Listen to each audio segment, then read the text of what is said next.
I had some last minute requests. And we are live. Okay. Well, great. Let's go ahead and get started. Welcome to College Council, everyone. My name is Ricky Shabazz. I have the honor and privilege of being the president of San Diego City College. And it's interesting, if you all don't know, or don't do so, I would highly suggest that you all read our award-winning national student newspaper, City Times. That's how I know people are actually watching College Council, because they regularly support our College Council. So thank you to City Times. The San Diego City College takes very serious participatory shared governance, and College Council is the highest level of governance at our college, and we welcome everyone to it. You can add an agenda item one of two ways, either by emailing my office, and momentarily I'm going to introduce two new amazing City College employees, or you can work with the leaders of the constituency groups. Before I introduce the constituency groups, let me acknowledge that San Diego City College sits on the traditional land of the Kumeyaay Nation. We recognize the Kumeyaay people, past and present, and their land with honor and gratitude. Speaking of with gratitude, the members of College Council for the roll call. Hopefully, Esther, we can get an email in to Mona about the Zoom link, because I know she was experiencing what all of us were experiencing around noon today, when we got worries about a tornado in beautiful, it never rains in Southern California, San Diego. But Mona is the president-elect of the Academic Senate. Tilly is the vice president of instruction. Present. Robbie is the chair of institutional technology. Present. Caesar's information officer. Present. Esther, let's replace Jay Purnell with Daniel, and I'm going to formally introduce Daniel now.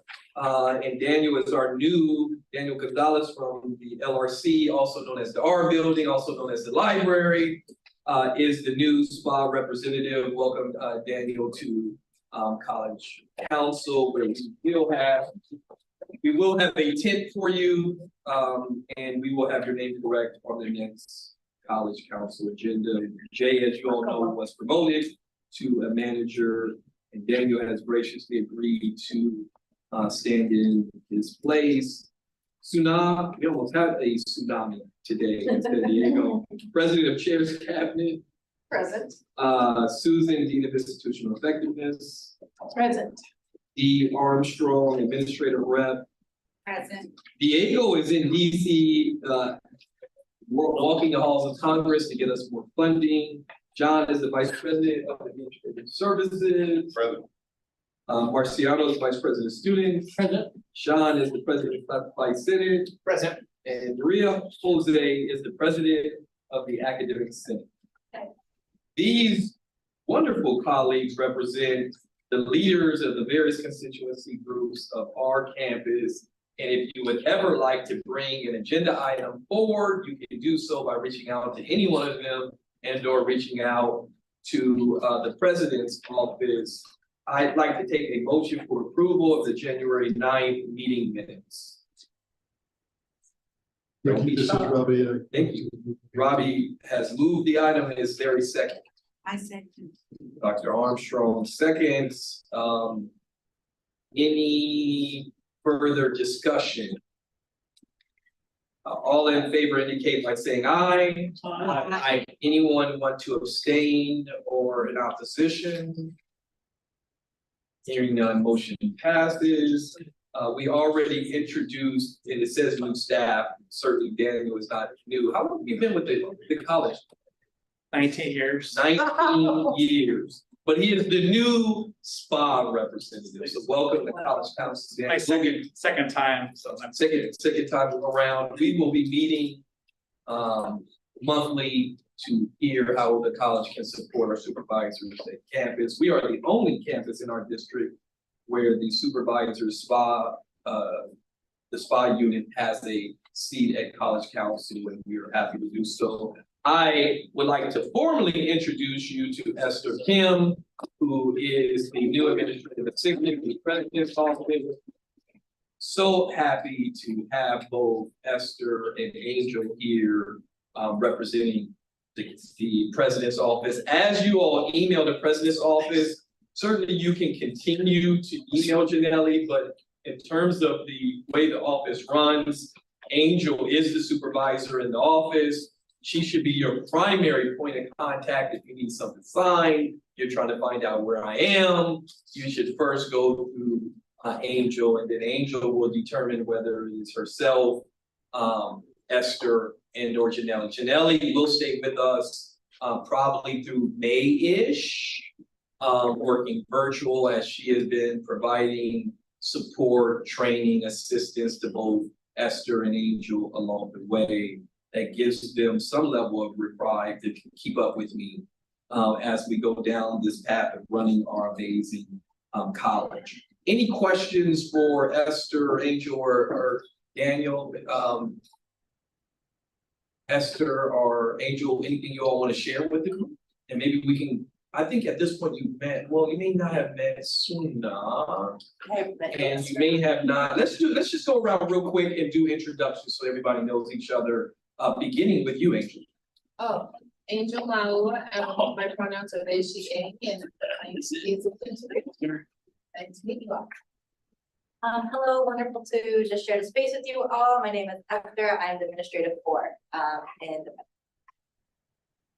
Susan Murray, Dean of Institutional Effectiveness. Hi, everyone. Tilly Chavez, Vice President Instruction.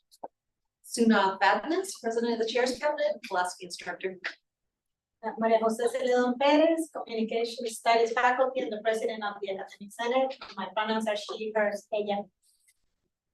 Good afternoon, my name is Sasha Knox. I am the Associate Dean of Strong Workforce. My pronouns are she, her purpose.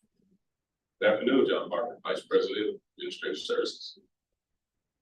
Marciano Perez, Vice President of Student Services, and I'll be coming for Tilly to be on vacation.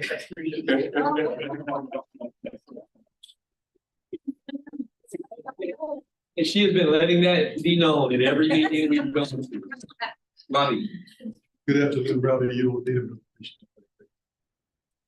Daniel Gonzalez, I'm instructional support supervisor for the library and also the SPA rep for this committee. Dee Armstrong, Associate Dean of Nursing.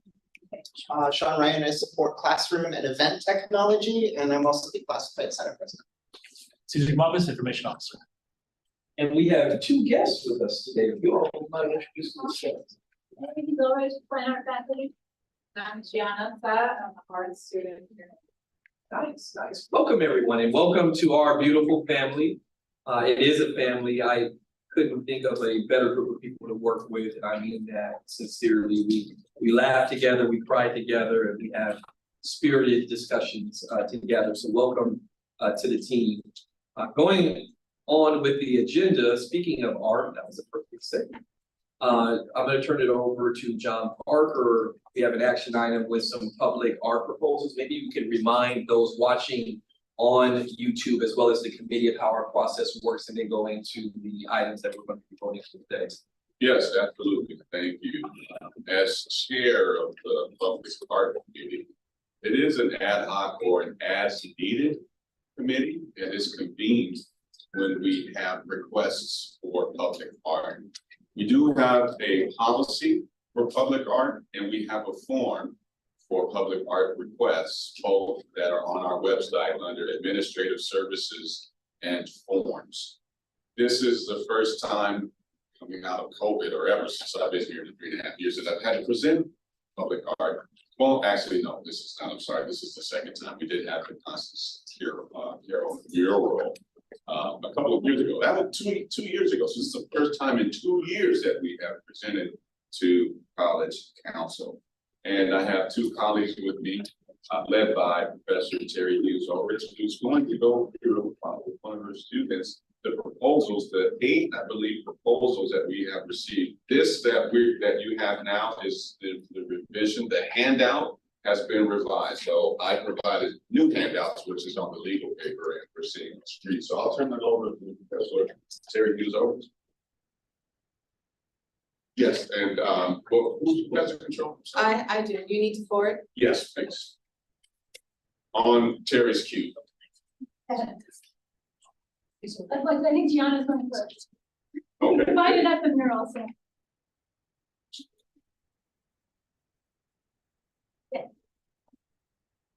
Yeah, forward through one more. Oh, okay. Actually, I can talk about that one, sorry. That was. When you want me to go back? Yeah, I couldn't see it so far away. The blank wall one is for the painting class. To be able to paint murals. One semester, paint over it, next semester, and it goes to Wayne Hogan, getting professor to decide. If it's, you know, available, I mean, okay for the public and so forth. So it's kind of like a temporary mural space. Next one.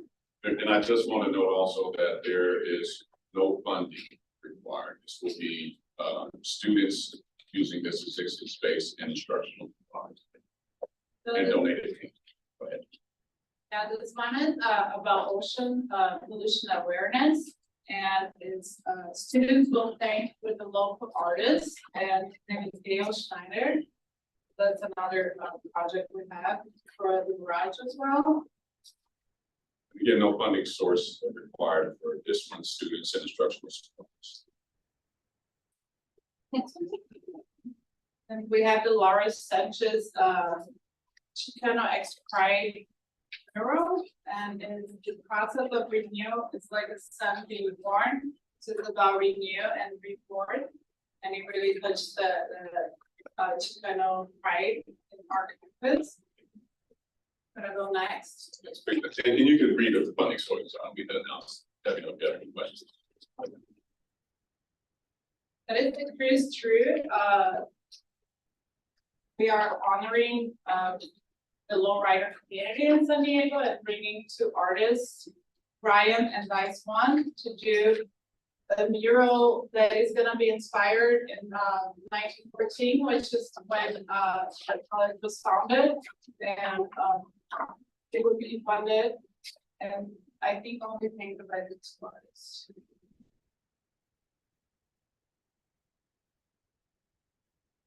This one, the signage is changing from the name of the student club, the Audubon Club is changed to Bird Life, and so just be the little logo on there would be changing on the right hand side. It's through, can we go back like 3 or 4? I think we skipped one. Go back. But there's one that's like bright colored. Color light, yeah.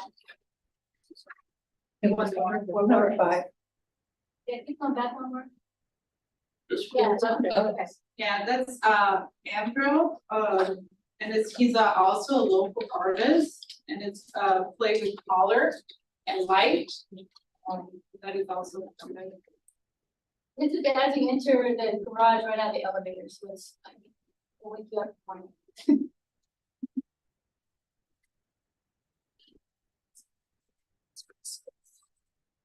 And this next one was donated by the public artist who's done a lot of work around town, and this is their temporary project at the San Diego Airport, and it's really large, 8 feet by 16 feet long, and again, dealing with kind of color and light.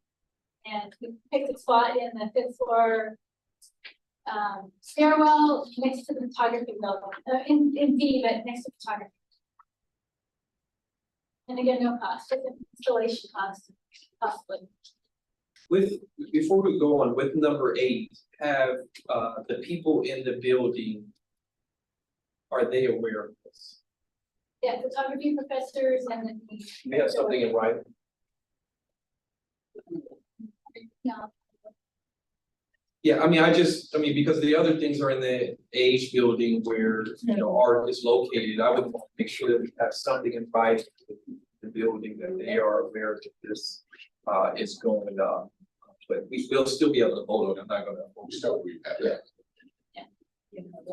I wasn't aware. I wasn't aware. I Well, was the- not. I think it's the professor on the 5th floor, photography, since it's right there that we got there. Yeah, we should inform everybody in the building. Especially the building cap. I'm the building captain. But I'll. It's a beautiful piece. And then this one's, by, well, one of our professors and then a former student, we're working together with, STEM students, work with women in STEM, and they're coming up with some part of this mural, but this is kind of an overall, like, view of what it would look like, and it's the first floor in science, it's the first floor against the building on the right-hand side. Yeah, I would have the same question here. Do we have something in writing that the people in the building that they know that this is going on? Yeah, And so, you know, we did the same thing with the Constance Carroll, that, you know, I get lovely emails from folks that say they didn't know something was happening. It would be very important. We've established, for those of you who are new, we kind of established, and please help me carry that, the parking garage in the Age building has been established as a place for murals, so I'm less worried about that because there's existing murals there. But these other ones are going places where, there are faculty in that building that at least should be provided some community and classified awareness that these are going up. That this was approved by these faculty. Okay. So do we have that? We do. We have a document.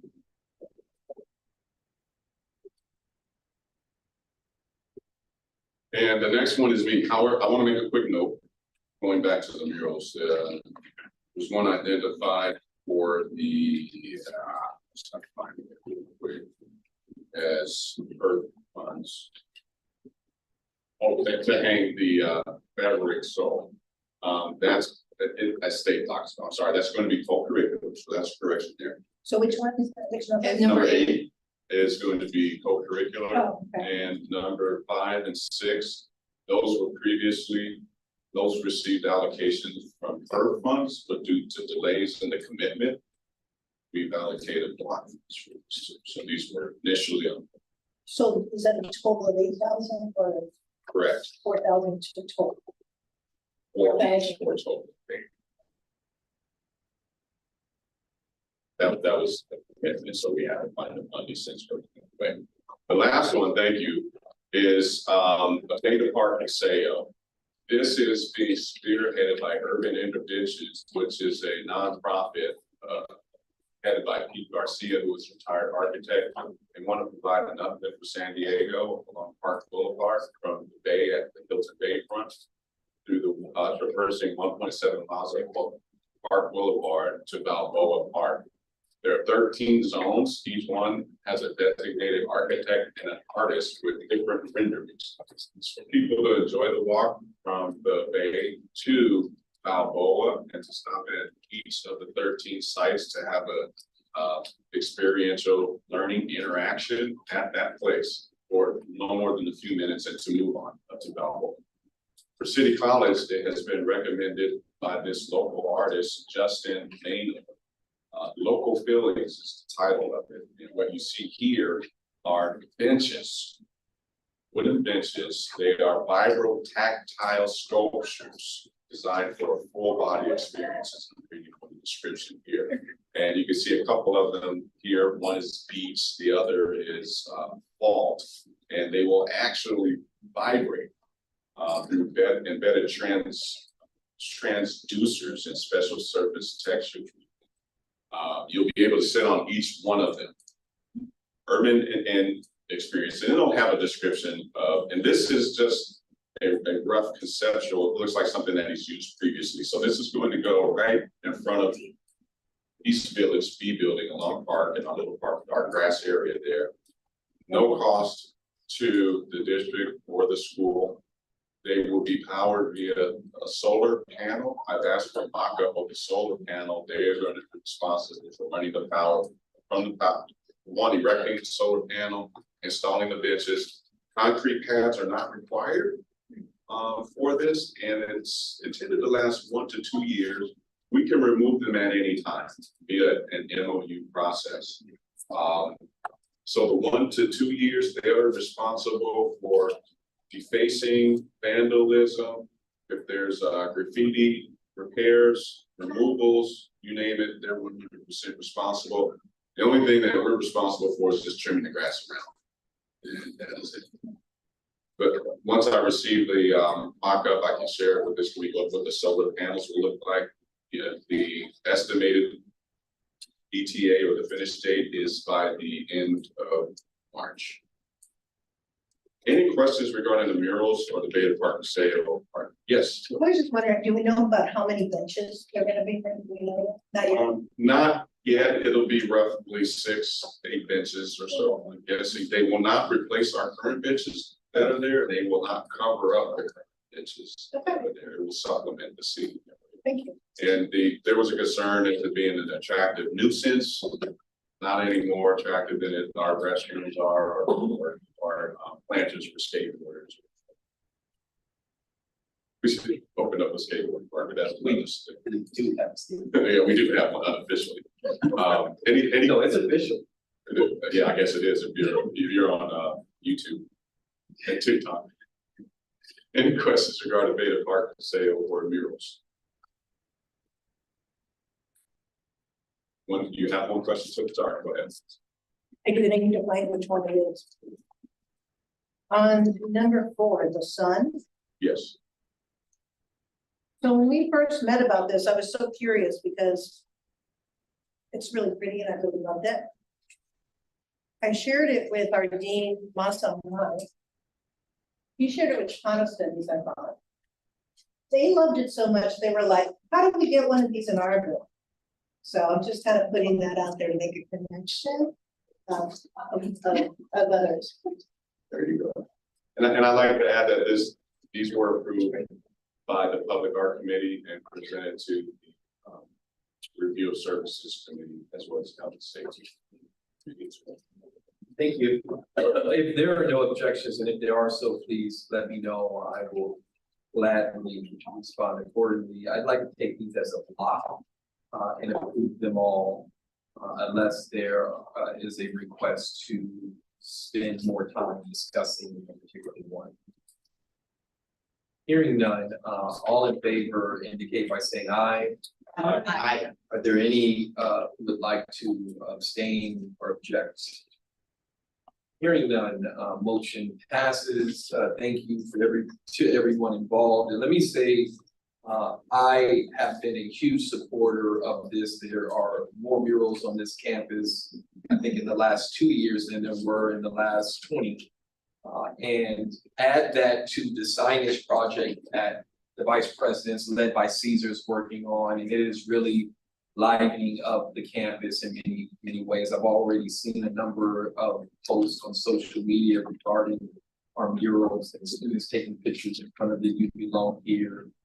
And so if you do have an idea and you're watching this, please get with one of our faculty members or one of your vice presidents, and let's see if we can figure out how to add additional life to the campus. I've been very impressed with what we have put up thus far. And if you haven't seen them, please visit the locations where they are located on campus.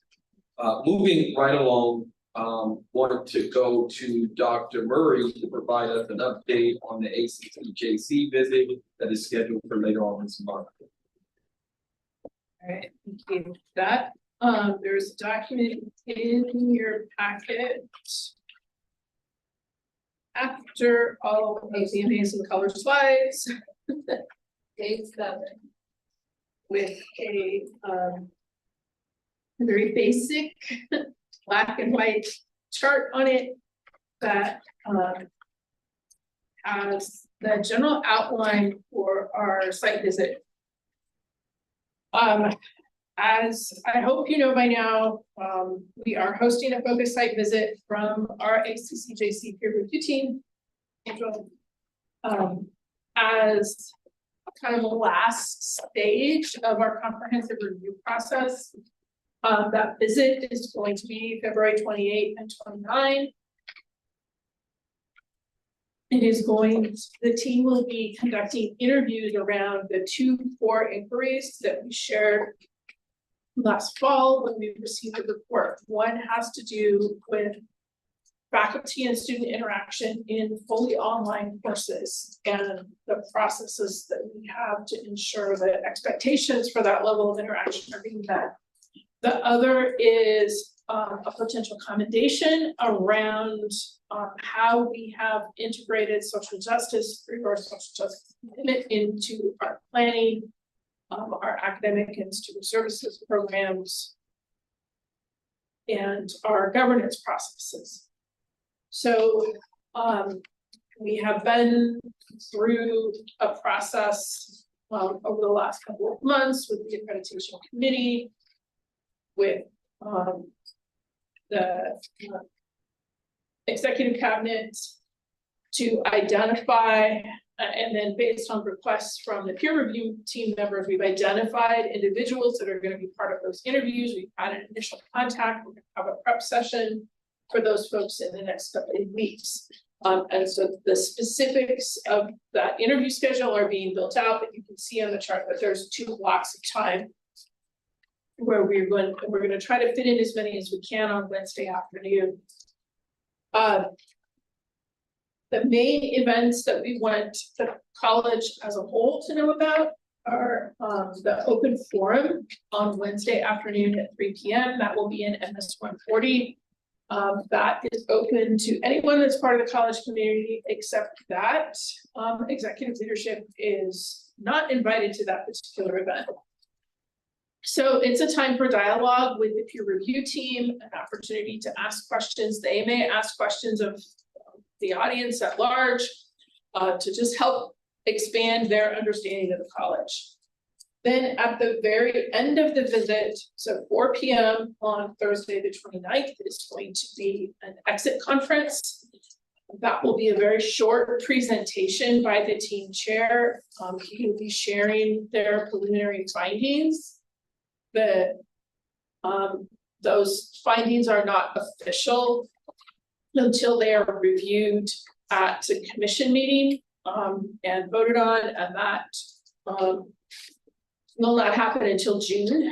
And then that will be the final decision on our renewal accreditation or reaffirmation going forward. So that exit conference is going to be very brief. It will not involve questions and answers, but it is a time to just go and hear what the team's feedback is going to be and what they're going to be forwarding on to the commission. Backing up to the Wednesday afternoon open forum, we are going to broadcast that via Zoom and YouTube, but we will only be taking questions from the in-person audience. The logistics of taking questions in that kind of a time frame online is a little too complicated, and since the team will be here in person and we have the opportunity to meet with them in person, we're going to just take questions in the room. Anything else that I should cover? Any questions for Susan? It goes without saying how important this is, and one of the areas that we are highlighting and intentionally trying to do signage around is our social justice commitment. We have an opportunity to be formally acknowledged for the work that everyone is already doing around social justice. So Susan and the vice presidents will be reaching out to everyone. There is a separate document that has the names of the people who are going to be, who have been requested to serve at the capacity of interviews. And so the vice president and Susan will be reaching out to those folks. As this works, the visiting team made recommendations, right? So some of it's a combination of the visiting team requesting, and who then we get to say, in addition to them, we would like you to meet with, and so we're working through those details right now. Of course, it's all hands on deck. During those times, the open forum, the administration is not invited to that. And so we'll figure out, most likely, we'll say we might need to enlist your support there to greet them and get them in, and certainly Sean, your help with open forum, but there'll be some tech and an opportunity to introduce yourself in your leadership capacity. Some of you will be getting, well, actually all of you will be getting some level of invite to interact with the visiting team. Could be during the tour, could be during the lunch. So be on the lookout for those communications. Are there any questions? I want to thank publicly our library in Robbie, that is where their base will be. And we're looking to have some signage in the rooms there. So as soon as they walk in, they see our social justice commitment or land acknowledgement or whatever the case may be. So we're working on those things. Any questions for Susan? Not a question, I think just, for everyone that involved, just a big thank you, but a special shout out to Susan and to Anjali for getting things organized and for this day. And putting that vote back on that. Yeah, they said we couldn't give them any City College swag, which actually works against us in my opinion, because you all know we have some swag. As a matter of fact, I want to pivot real quick and do 2 acknowledgements. And then I'm going to skip over to number 9. We'll come back. I think what I'm going to say eventually is going to align with number 9. So Robbie, I'm going to tee you up a little bit. There is reason to celebrate. I was hoping to have some apple cider and a bunch of other things for this meeting. It's upstairs, but I'm solo. So. Okay, no worries, because there is reason to celebrate. You can look at the numbers. I emailed, I believe, College Council. We are at 96% of our target. And when I was taking statistics, when you hit 96, you can round up to be 100. So that's my story, and I'm going with it. But a lot of hard work from our faculty, our chairs, our classified professionals, supervisors, deans. Want to definitely acknowledge outreach, Clarissa, and marketing. It is a collective effort to hit these numbers. Recovery is in sight. Still a lot of work to do, but the work is paying off. And I know we still have some late start courses. Tilly, I want to give Tilly the opportunity. She shared something with me today that's even more exciting, and I'll tee her up. This is the highest productivity I've seen in my time here. So you all know we should be at 17-1 as a district. Our target is 14-1. We've averaged between 11 and 12-1. This is the highest that we've had. And Tilly's done some math. Tilly's math is mathing over there. So I'm going to see if Tilly could share some additional insight onto that productivity. Anything else you might want to share? Sure, okay, thank you, Ricky. So it's just looking at some high level, so you can go on the dashboard and check it out. They update it every day at 9 o'clock in the morning. And our overall productivity, as you can even see on here, might be, well, this one's showing 13.5, I'll take it. And so that's as a college overall. And then I started looking, and you can look through some of the schools, and look a little competitive too. You can take a look which programs are the highest producers, etc. I can say right now, this is the one I pulled from Friday. Business Studies, they have a current productivity of 22.15. That's what they run, and that means they're on and stuff. And I know Masa's out there listening, so yes, behavioral sciences is up there 17.83 as well. A lot of psychology classes help us out, and there's a lot of those in between. So as I started to look through all of this, we actually have a couple of programs, and Marciano and I were chatting because we were trying to figure out where are these. So there are 3 particular programs that actually come out that are positive attendance, which means today they don't look like they're doing a lot of producing until we get the enrollment, get the attendance in there. So at the end of the day, they'll look great, but today, not so hot. And those 3 are apprenticeship, student development, which is DSPS classes, right, as we get into more enrollment, and nursing. And these are all positive attendance. They're waiting on us and putting that attendance in there. So if we remove those, not remove them from our school, but just remove them from the count of productivity for right now, we actually have an overall productivity of 14.49. That is huge for us.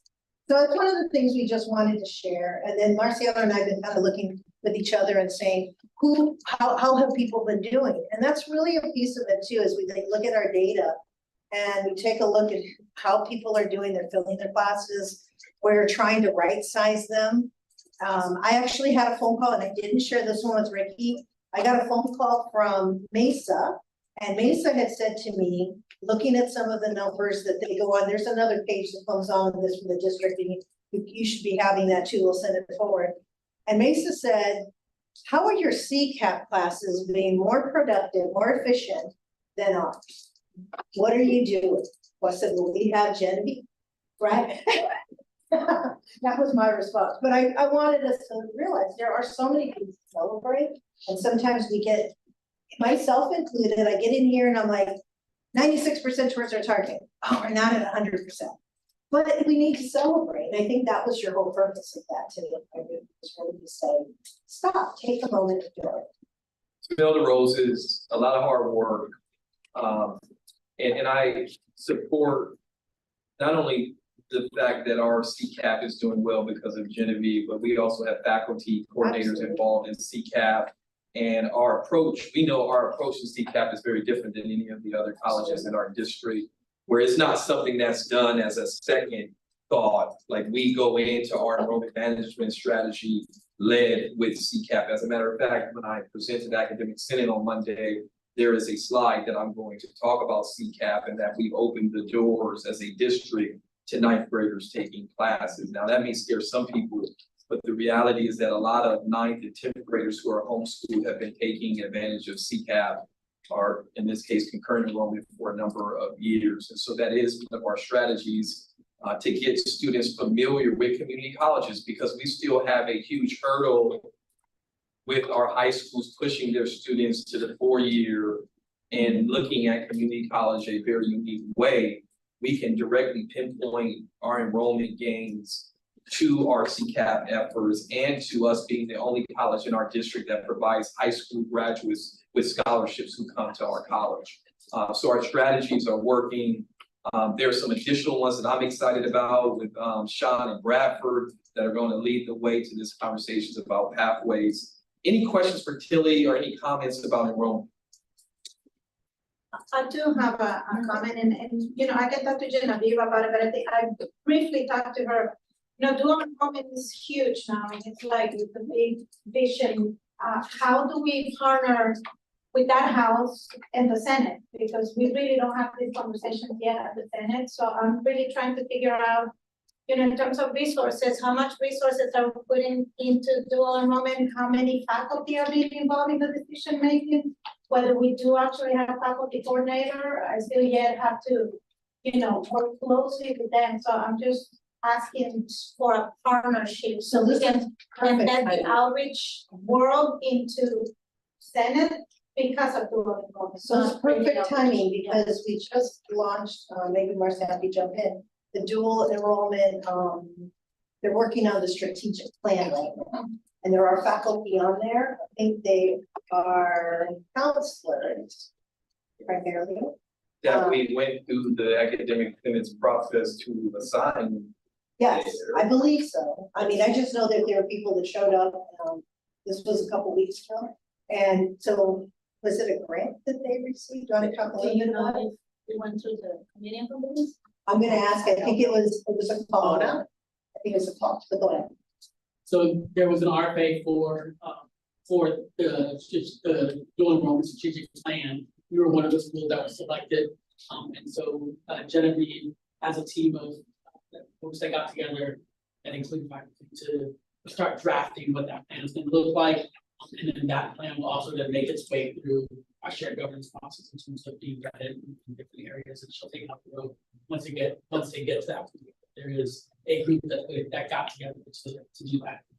Yeah, and we can put on our Thursday's meeting that I can give you the history, because I assure you that faculty have been involved in this process from the very beginning, at least when I arrived, because I can tell you when I arrived, our approaches to dual enrollment was not favorable for us, nor the faculty. And at the time, Sharon's Catherine Schaefer, a nursing faculty member, was the lead on this. And so faculty were involved in developing the agreed upon courses that we would offer.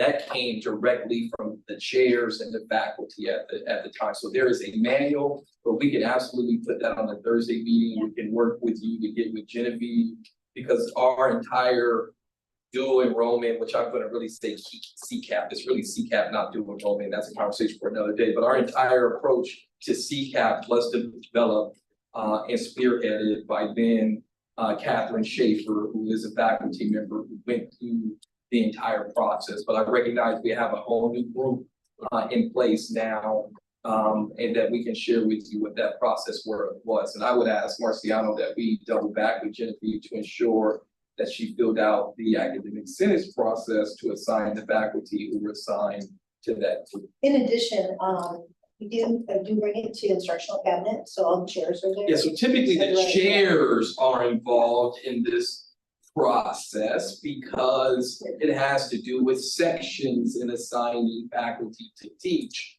So that's where sometimes Yeah. we I need know. to shore up the communication, because it's typically the chairs who are involved in that part of it. So in reality, it's just like what we do with guided pathways, how do we? It would be great to have a liaison that just comes to the Senate to report out and to share out. So we are in constant collaboration and communication, so it's just, I'll reach out to Genevieve, I'm sure we will have some. Absolutely. Would happy. So you know, it's actually happening at the chairs level. Yeah. So Shelley Homework has spoken with us several times. So we need them to come to the event to build on. That's good. Would love to facilitate that. Because it's going to align perfectly with something I'm gonna talk about at the Senate on Monday as a matter of fact. Any other questions, comments? Good job. That's good. The other thing I wanted to do as I then segue to Robbie's item about computers, today was the first of 4 student welcomes. Wanted to acknowledge the planning team. Marciano, is anything you want to say about that? So we have, today we had the Latinx Bienvenida. Tomorrow at 10:30, we have the Pride Welcome Back, followed by the API Welcome Back at noon. And then Thursday, we have the Black Meet and Greet, which is over in MS, that I believe begins at 11 or 11:30. So we have 4 of them, and today's rain or shine, it happened, we moved it inside. People are here. And they showed up, so. Can I say real quick, when we were just getting there, Clarissa looked at me and said, with this weather, I don't think anyone's gonna show. And within about 10 minutes, Marcia and I were talking together and all these people were lining up and I looked and I said, are you all waiting to get in line? And they're like, we're not in line. All of a sudden, there was like a whole line of people just came in. I don't know what, I think it was during the turning. Yeah, and I would ask Marciano, if you could send a document to college council and the campus to just remind them, it'd be good if it was all on one, just the dates. And I said that this was a segue to Robbie because we've been giving away computers. 2 laptops we plan to give at each one. And I love to give away computers because much like our students, I didn't have a computer when I was in college. And maybe I'm dating myself, but my family couldn't afford to give me a computer. And so I bugged the heck out of Robbie because I'm wondering, how do our students find out about the open labs? How do they find out about our computer loaner program? And we gave 2 students computers today. And I'm gonna ask Tilly to share the story of the one student who received a computer today as a result of Tilly. Literally as a result. Well, this young, I was just telling Sue now, this young man was just walking through the cafeteria and went kind of curious what was happening in this event. Because what's this all about? So I just explained to him what today was about. And I said, this is for you. Why don't you come on in and enjoy? This is a great space for you. So he comes on and not knowing anything what else is gonna happen, starts to get to know people. And sure enough, he wins the laptop, right? Of all the things, he gets a laptop. And then he just couldn't stop letting me go. He embraced me. He said, thank you for having me come in here. Because he just needed that laptop today and had no idea that this was gonna be ending that kind of a situation. I was telling Vicky, I was just so high on that. And let's just say he was a first gen student, Yes. chemistry major, first semester in college.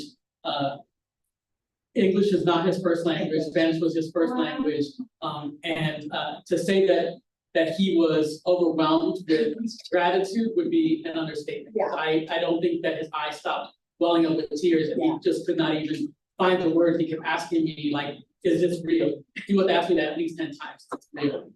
He kept waiting for like what was coming next, because he didn't know about laptop hack as a publicity stunt.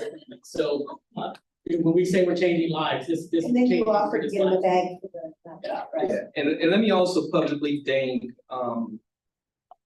DJ, Dr. Math, Rob, because I am trying to catch up to Dr. Rob and the amount of computers that he's provided our students. He has, he has issued a challenge without issuing the challenge. And so, this week, I'm going to give out 12 MacBooks. Thank you, John Parker, for making sure that we had them to give away. And so please encourage your students to come to these welcomes, because we're giving out 2 laptops at each one. We're also giving away resources, financial resources. I know what it's like to not know where my next meal is going to come in college. And so we're handing out 4 or 5 $100 Visa cards to students who go to these welcomes. So in addition to 2 MacBooks, we gave out $500 to students today. Saturday, I gave 2 computers to students at an event we had on campus, and the student had the same reaction. She just kept looking at this computer, and you know the look when someone was like, you know what, somebody just blessed me. Like I didn't know how I was going to make a way, but this just changed my life. And so speaking of that, I allocated an additional $200,000 to Robbie and his team, because we had run out of Macs for students. And I want to make sure, if at all possible, that if a student needs a computer, they either A, know where to go to use one if they're like me, or B, that they could check one out. And I'll turn it over to you to Robbie, then we'll backtrack to some of the items that we skipped over to. Robbie's item is number 9. Thank you. Well, the title of this is Academic Computing at San Diego State College, Spring 2024 Update. The reason why I chose the title is that it never stops. We always are making adjustments to the times and what the needs are. But the effort and the intent is always the same. Part of it is that we've had some major wins in terms of a district and by extension a campus. In terms of making this a better environment for academic computing for students. And look at last year, so I'll briefly go through it, but certainly student laptop lending is a major part of it. But that is also something that we come to this game a little bit late. We actually went out of the pandemic that we actually created the student laptop loan program. And with the help of many in this room, actually, we came up with a policy, a process, and also resources to issue laptops out to students as loaners, hope that they would bring it back. But first, let me just go through some quick things here. One is a robust, safe, and reliable Wi-Fi environment that helps all members of this campus community, students no less. Also, students have gotten recently this year, last year rather, SDCCD email accounts and therefore direct access to productivity software such as Microsoft 365. And the means that when they get those who are lucky enough to get a gift computer, they actually don't have to go any other way to get software working. They actually can download it because they are enrolled students. So I'll go through this quickly. Next slide, please. Just a couple of things about this slide. We did go through a new Wi-Fi environment. It's been upgraded. Still looking at some dead spots we have on campus, but for the most part, we have almost ubiquitous Wi-Fi. What's great for our students is that regardless of where they are within the district, once they're connected and established a connection, they do not have to disengage and connect again. SDCCD Campus Connect covers all buildings, including office spaces, classrooms, study areas, and even some outdoor spaces. We are still working on trying to get our gym and our athletics fields covered in a different way. Most importantly, there's also a Get Connect. So for those who are soon to be students who want to be, they also can connect in the meantime. And they already have their own BYOD, bring your own device. Please, next slide.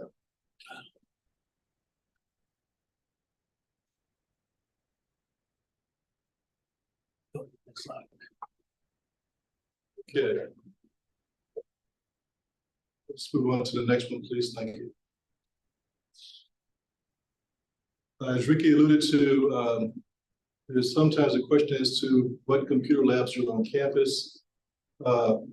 It may be misleading to many people, but we actually have a lot of computing spaces. Not all of them are open computing, as we call them, spaces where parties, regardless of discipline, whatever courses they're taking, that they can just come here and get support and also do their work. We do have 3 open computer labs as we define them, as that where people can come and get support. All 3 are in the LRC. There's ample computing for newly enrolled students and navigational support in the Welcome Center. Let me interrupt you real quick, Robbie. Just offhand, how, prior to hearing this, how many of you all knew that there were 3 open labs for students in the LRC? Who can tell me, and Daniel, we can't include you in this because you're in the LRC. Who can tell me the rooms where they're located? I can probably add to that, but post-pandemic, the LRC, the library LRC, same space. The main library entrance area on the 2nd floor actually has 75 computers. It's always had 75 computers. That space also. But Robbie, how would somebody who doesn't know that? How would they know? Like, I'm looking at this. There's no data in terms of room number or how many computers. How like that's my concern. How do people who are not in the library or engaged with your area? How do they know? Well, if you are coming to the LRC, and it does say here that there are 3 in the LRC, we actually have different computing spaces. Just what I'm alluding to is that post pandemic, we actually brought the ILC, which is the Independent Learning Center. We expanded its coverage from not just being on the 1st floor, specifically 106, R106 and R107. We also decided to put ILC services on the 2nd floor where the library is. So there are 75 systems there, actually have also people that can provide additional support, in addition to the commentary and support provided by the library team. So how is someone who's hearing this for the first time, looking at this PowerPoint, and doesn't have the room number, doesn't have the number of computers? You mentioned that they would know if they went to the library or the LRC. How is someone who hasn't ventured in the LRC, doesn't work in the LRC, how would they find that information out? Well, this PowerPoint is for this presentation. I've actually sent out documents by the DL regarding computer labs and lab spaces. Basically, it's derived from that,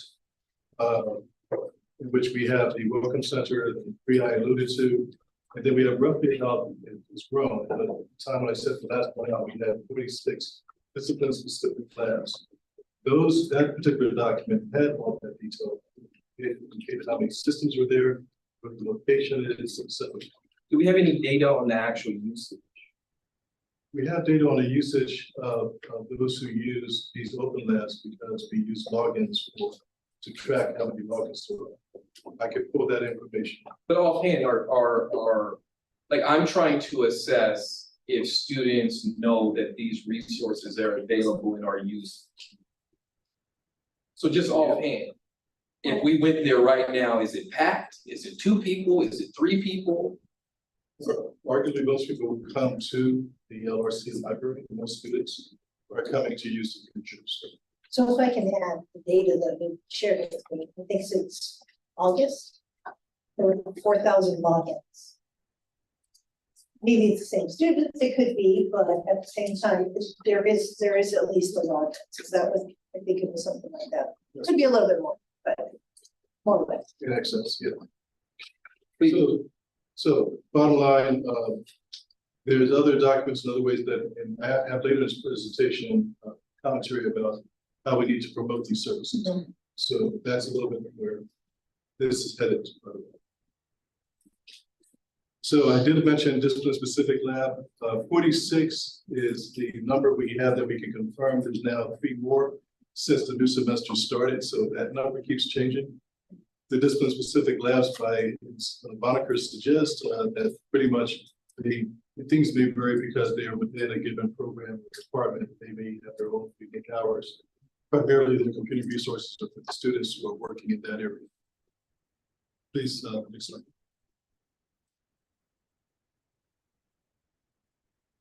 As I mentioned a short while ago, we have not always been doing student laptop lending, but we did have started that back around 2020. To access the laptop, not fortunate enough to get one as a gift, but these are different. An enrolled student has the opportunity to check one out, and basically you would actually be using this link where you can check out the laptop for a semester. For ARC's purposes, we can share with you that we actually have some data on that. Diane was kind enough to share it with me. Just at the beginning of this term, 2024 spring, we've had 119 requests or applications that came in. We've already fulfilled 68 requests. Also, we've had roughly about 20 systems that's been set aside or earmarked for a special STEM project, where only those students can check out those systems, and also 6 for EOPS. Right now, in terms of inventory, we have roughly about 112 systems still to be checked out that's set up just for this purpose.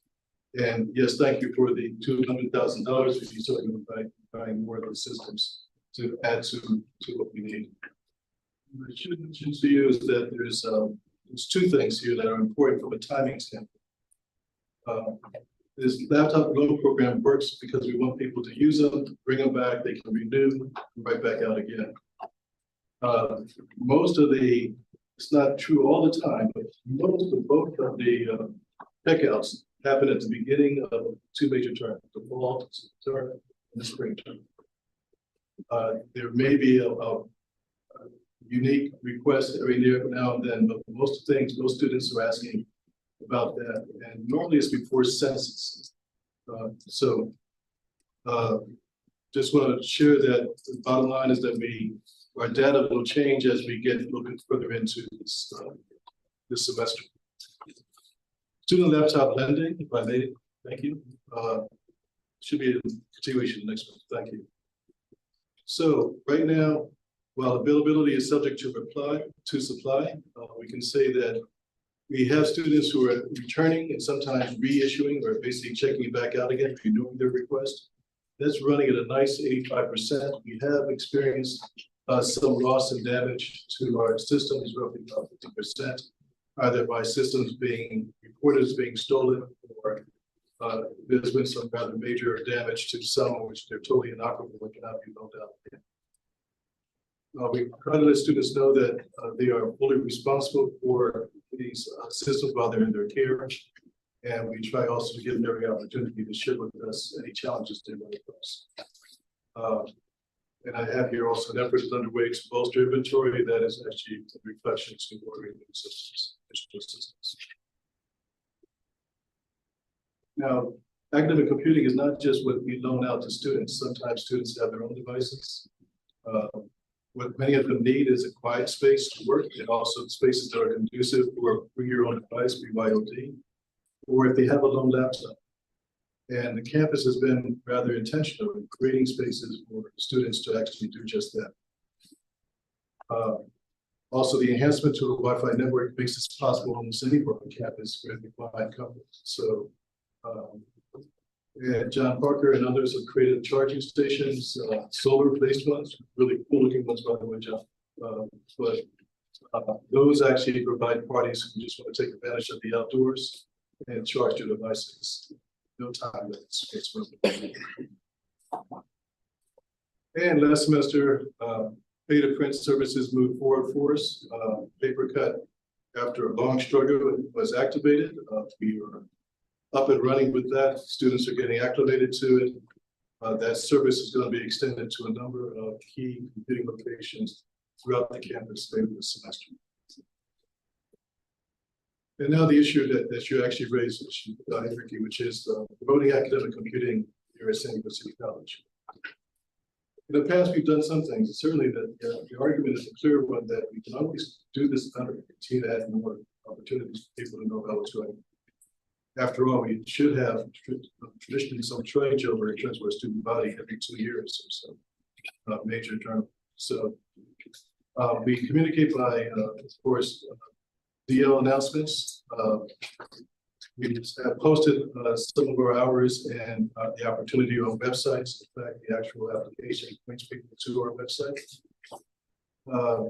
Posters with QR codes have been positioned in the past, and we actually just got a new set of posters. Thank you, Caesar, for a wonderful rendering for the student laptop loan program. I love this. You did a great job. Thanks, Visually aesthetic. Yeah, it grabs folks, and I think, as you said, it's a little less wordy. So it actually does a great job in grabbing one's attention. Nice. The other thing is that we need to take this to this for a living. Okay, and we also plan to share this directly with some of our student body, and we are scheduling time with ASG membership. I will be attending, ask Daniel to actually join me. Daniel is actually the front lines of the student program. He's seen all of the good, some of the bad, just a little bit of the other, but he also can give some valuable insight to students who actually are inquiring about this. And we also, because I just barely mentioned the fact that we are also checking out laptops for special programs. Like the STEM program, EOPS, et cetera, where they've acquired the asset, but they need us or they ask for us to help issue it out. That also means it's formally done, and that the students actually are applying to the asset that we have out for the semester. So is that number included in the 100+ systems or not? No. Can I ask that you provide us, College Council, with what is actually available? Because my thing is, it doesn't do us any good if they're in the library. I would rather there be none in the library, because that means they're in the hands of the students who need them. So I'd like to get a full account of how many systems are available. The current number of systems available for the student laptop is 119. As we stand here. I thought you just said that 119 didn't include programs like EOPS that have their own, that's specifically for checkout for their. I indicated that there's 20, that's not part of them. I'll set aside for staff and 6 for you. Those are available, so they have more checked out. Yeah.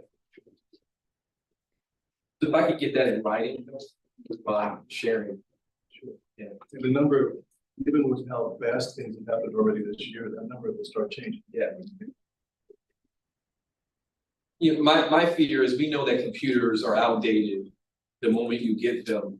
So for us to hold on to them, not in a literal sense, but you know, I really, this is near and dear to me because I see how the students respond when we give them a laptop, which shows me that they're probably like me, trying to figure out how they're going to get their work done. And I'm hearing from our faculty that a lot of students are trying to turn papers on their cell phones. And so I want to make sure that we do our part to get the resources in the hands of students. That's not to say people haven't been doing that. The folks in the LRC have done a tremendous job. We wouldn't even have this program if it wasn't for them. But I'm trying to get an assessment of how much money we need, like what is the real need out there. And then also, so you all know, our Diego brought this up at a board retreat. And when I went to the ASG, so when I've been going to MECHA and the ASG, everywhere I go, people say I need a computer. I don't know how to get it. And so, you know, I'm on a mission to make sure that every student who needs a computer has one, if that's Awesome. So, and among the things too is that we also really, we have a process and we also have asked people basically to realize they're taking on a little bit of liability, a little bit of responsibility. So we often really distinguish the fact that this is a loan, not nothing. This last slide is one for, it actually, we give full credit and attribution.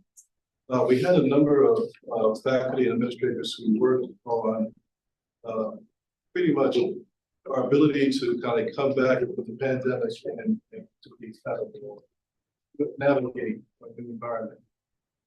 So actually, I took this and modified it slightly for things that still apply. For example, Wi-Fi is everywhere now, so that's not an issue. But this is just also to give people a quick view as to where they could find select type of supporting services, what hours they're open. And only took the liberty of talking about the places that we already can guarantee that this is available right now. The LRC, Wi-Fi Cafe, it actually has quiet zones and the like. Sports Square and Current Plaza, the English Center, Tutorial Center, and Math Center. These, of course, are not discipline specific spaces.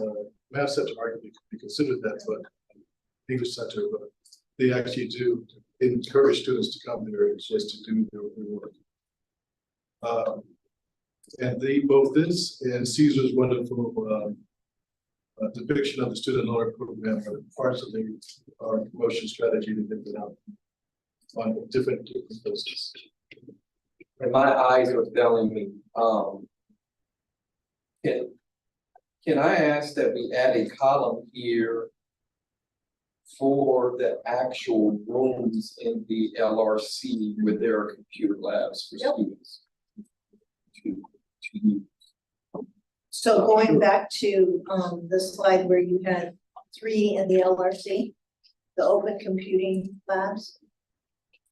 Would be a nice one to add on here, is that what you're? Yeah, on the one that you, and this is clean, and it makes Oh, that sense. I think that the locations were there. That would make for a great double-sided flyer. I've got to move this along forward. Are there any questions for Robbie? Sasha, thanks for your patience. I'm going to turn it over to Dr. Knox to talk about the comprehensive learning needs assessment. That's a mouthful. Thank you, Robbie. So in lieu of, I don't know the page number, but in your packet, there is the full presentation for this comprehensive learning needs assessment. To eliminate it being a mouthful, I'm just gonna continue to call it the CLNA. My name is Sasha Knox, for those who do not know, and I'm here representing the Office of Child Workforce. There's about 14 total slides here in this presentation today, and I was slotted for 8 minutes, so we will not cover all slides. But what that does mean is I give you a little bit of homework. So I do challenge you to go back and review some of the information that I will miss, but I'll make sure to give you an elevator and abbreviated meetings for this. So overall, the comprehensive learning needs assessment is a 2-year contract with us at campus and the state of California. It is aligned with Perkins 5 funding, which is the oldest bill enacting for career technical education. And overall, it gives about $1.2 billion through K through 12 and post-secondary education. So in that contract with the CLNA, it is us telling the state how we align to the overall strategies for career technical education. What we get to do as a campus is look at our student population, look at our needs, look at an overall strategy to be able to say, here are the things that we do really well, here's how it aligns, and here is how we can best utilize the funding, that $1.2 billion in funding that we get. We don't get that much. However, we do get a portion of that pot. So overall, and that all drives the local Perkins funding pot. So the Office of Strong Workforce handles up 4 different grant funded opportunities. Perkins, or CTEA, which is Career Technical Education Assessment funding, is a part of that. Annually, we get about $330,000 upwards to $350,000 a year to be able to plain state the strategies that are listed on your sheet. I'm gonna skip to that page that says special populations, which is on the second set of 4, the top corner. It's a little bit difficult for you to see here, but it is 12 different identified populations. So individuals with disabilities, individuals from economically disadvantaged families, including low-income adults, individuals preparing for non-traditional fields, single parents, including single pregnant women, out of workforce individuals, English learners, homeless individuals, or those that we would describe on our campus as home insecure. Youth who are currently in or have aged out of the foster youth system, and youth with a member of a parent who is in the armed forces or an individual who is active duty.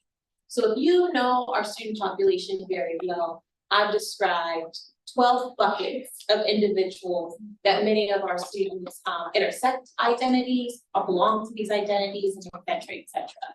So this is the time for us, City College, to really claim stakehold and say, here are the ways that the state has identified the individuals who need funding the most.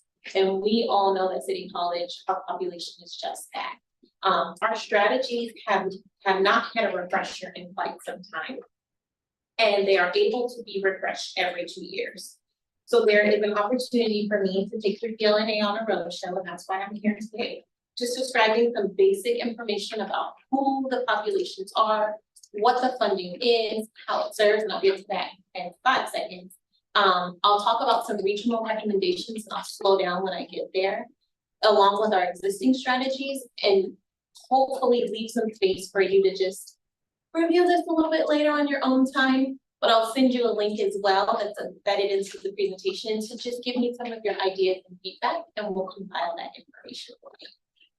So, in addition to the special populations that I've just listed, the whole purpose here in that data-led inquiry is that we're going to take this on a roadshow, we're going to feed this to every population that I'm able to speak to, and then we're going to ask for some feedback. And so that covers our mission and vision here. If you scroll on to the next, oh no, you're there. I think you're there. To the next set where it says regional recommendations. As part of the CLNA, our region puts out a special report and does a special population survey of over, I think over 50 individuals get qualitative and quantitative data. And the region comes back and provides a special 52-page report. I didn't print that out and send that to you. I summarized the key facts because I figured your eyes might want to save something at that time. So there are 4 total recommendations. Recommendation 1 is to provide students with high-touch guidance in navigating the community college system to ensure persistence and completion of educational and career goals. Recommendation 2 is to establish what we call a caring campus culture by providing faculty, staff, and administrators with professional development in culturally inclusive and trauma-informed practices. Recommendation 3 is to improve coordination and communication by developing institutionalized processes and tools to help students meet their basic needs and complete their academic career goals. Recommendation 4, to work closely with employers to develop transformative employment opportunities and diversify representation in high-wage, high-demand career education and for technical education and occupation centers. I'm going to pause there because that was a lot. But when we think about a lot of the strategies, I'm so blessed to work at City College. So when we think about all of the strategies, a lot of things that we're already doing that now my funding can actually directly proportion to. So when we talk about trauma-informed care practices, or we talk about a caring campus, or we talk about using institutionalized practices to make sure that our students come in and follow through their program, it's a lot of the same things like guided pathways, the caring campus initiative through, I can't remember, say it again. No, I love it. Oh, that Marciano and Student Services leads. That when you think about the Office of Strong Workforce, we haven't always been able to particularly partner with fiscally due to some of the limitations. The CLNA, the 4 strategies that our campus actually agreed upon are on the screen there, very tiny. In the second hand, it's in your packet. But when you look at the strategies in student performance, programs by scope and quality, progress towards the CTE program, improving recruitment, when you look at the strategies that we've identified for ourselves in the last 2 years, they're not quite aligned with this, with the state's new wave and focus, especially focusing on equity. So this is our opportunity to work together. On that last page there is a QR code. If you've got a smartphone or a not so smartphone, you can just, yes, and that document as well. You can scan this, you'll be able to see that full presentation, the strategies line by line, the recommendations from the region line by line, and an opportunity again to just leave us some feedback.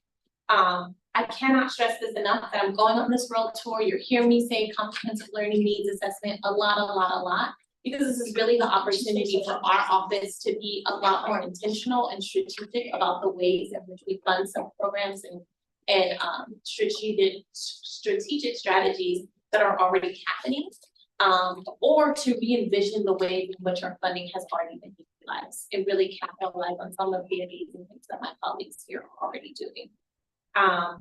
Please, right? When you go to a restaurant, you don't always fill out the Cheesecake Factory survey at the end, be for real, right? Please fill out my survey at the end so that we can make sure to strategically align to these actions. So with that, I will conclude it. I think that was the 8-minute mark. Yeah, let me commend Sasha on a number of things. One, she and I didn't know, but in my presentation that Caesar's working on for the Academic Senate on Monday, I am calling out strong workforce and apprenticeship as an area that both the federal government and the state government is investing a lot of resources, notwithstanding the economic climate that we're in. And so it's timely that Sasha will be brought to the forefront of a lot of these discussions. Mainly, if you all didn't hear her say this, she has money. So she has money to support initiatives on campus. And as a matter of fact, I whispered to John because we are already in conversation, and Sean is the lead on this with Caring Campus. Matter of fact, I was looking through my email because I received an email today from the folks from Caring Campus. So we will be kindly sending you a bill to have a team that Sean and the vice presidents are putting together, 10 people minimum, I thought. In fact, they're looking for the name Sean for Caring Campus. But you know, this aligns also with the industry sectors in the area.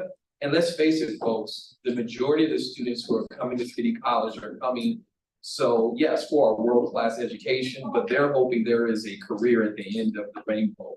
And Sasha's programs that she's working with and the grants that she's working with, along with Jesse, many of Jesse's. Now there's strong workforce and certificates across the college, right? Like Shine, Bradford. I mean, I can go through them, but we are in a rebuilding stage, specifically with what I would call our strong workforce programs. And so you'll see a lot of attention being given to both Jesse and Sasha, because Sasha has resources that need to be expended, and reporting that needs to be done, but also Jesse in his new role as one of our newest deans, certainly been a dean for a while, but in his programs, there are biggest growth enrollment-wise because they took the biggest hit over COVID.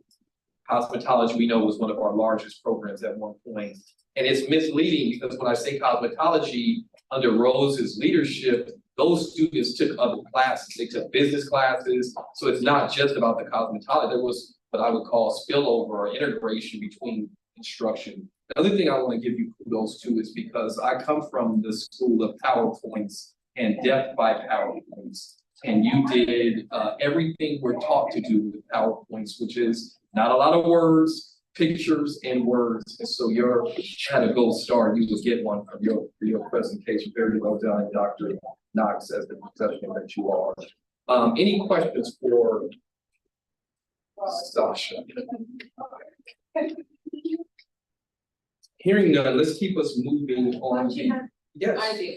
So I wanna dispel two misnomers. I do have money. I don't have money. You have money.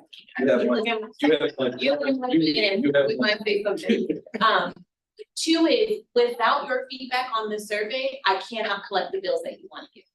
Our strategies currently do not align with the equity focuses of the state are asking. And if I'm the only one that answers the survey and says that this is what City Colleges wants to do, they're gonna send it back to me and our strategists will think the same. Can we add that survey as a page, Caesar, to my PowerPoint that I'm doing for the academic senate? And let's include it in my update that I'm gonna do, the video update. And let me know, of course, through your vice president, how we can help, because there is a lot of attention being placed on strong workforce. I will now go back to a very quick hiring update by Tilly. What happened? Part of it, you put up. I don't see this. Okay, Sorry. well, I sent these out, I didn't make enough for everybody, but I do have a couple of them if people want to take a peek. I'll just quickly go through this. So here it is. I'm just coming here to making sure I'm going through my hiring memo again.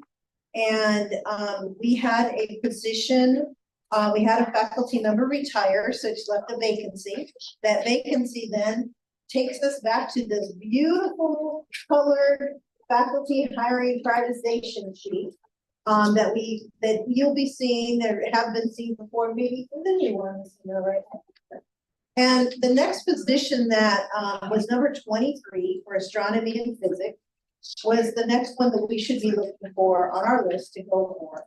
That's really what I'm asking, is to use the vacancy from our retirement and go back to astronomy and physics, which is the one on the list, and move forward with that. Now, I just want to be clear and say that everybody has needs out there.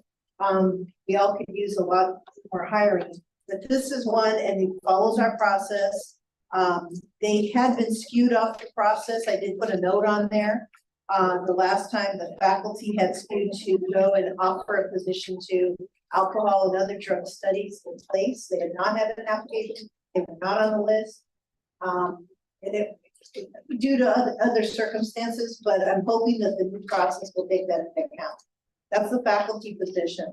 The second one that's on the list is a special projects manager. It's for the school of ISEC, our business school. I'll just put it that way. And this is GFR funded for apprenticeship.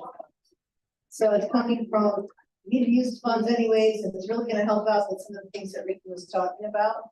Put it in here. It is, again, restricted funds, but I wanted to bring it here just to have a conversation, see if anyone has any questions. Yeah, and let me just reiterate the process, and particularly as our colleagues, the faculty leadership, to take note of this, that anytime there is either a reorg or a new position, it will come here. Because I'm conscious in my training, having been a dean, having been a vice president, that particularly on the student services side that has a lot of restricted funding, that whenever I would hire a manager, my faculty colleagues would very often say, well, why aren't we hiring faculty, right? And so we want to be intentional about sharing with our faculty leadership and when we hire people, what is the funding source for that, for those folks that we hire. The other thing I want to just publicly say, and I'm known for giving surprises, so get ready, Tilly, because here comes one. I am going to open up, if the list doesn't renew between now and the next vacancy, Tilly, I'm listening. we are going to hire the second librarian. So let's go ahead and pull the trigger and put the committee together. Let's go forward with the next librarian, unless the next list comes up. Question. Comment. Yes, Yes. list should be out March. Okay. So that is assuming, so that was the qualifier, that if the next vacancy in faculty comes up between now and then we will move forward with librarian number 2. Is there currently a vacancy? No, this is the one I just. Okay, Not yet. But you never know tomorrow. stranger things have happened. Stranger things happen. Any questions about this list? Marciano, in 30 seconds, Black History Month, how can people get involved? and On find out your, information? on your agenda, there is a link to, the form. And, if you click on it, it takes you to the, calendar of events. There are a ton of events that are happening. The ones that I will just highlight, just include the, Black Educators, network event that's happening, as well as our Black meet and greet for our students. And then Emoja every Friday is doing their Black Film Fridays. So please take a look at the calendar of events. There are a ton of things. Some things are happening during the day, some things are happening in the evening. And encourage students that you come in contact with in particular to come and take advantage of and they're always looking for help. And who knows, they may walk away with some cash or a laptop parking. John Parker, 30 seconds. Just sent out another reminder that this week is going live for citations. I wanted to clarify an announcement I just sent out. I said this is the second week of Cloud for Accounting Flex Week, which was the official start of the spring semester. I believe was there, like 22nd. I believe that was the day. So please look at my announcement I sent out about 2 hours. This is, folks, what happens when we haven't met in a while, full, meetings. Thank you all, it was a whirlwind. We will condense the, agenda next time. Please hold us to that, and Angel. I will try, and I want to say thank you for the grace. I know Esther and I are new, and the presentations or the packets might not be perfect. We are working on them. No judgment, you will be fine. You all did a great job. Thank you. Thank you.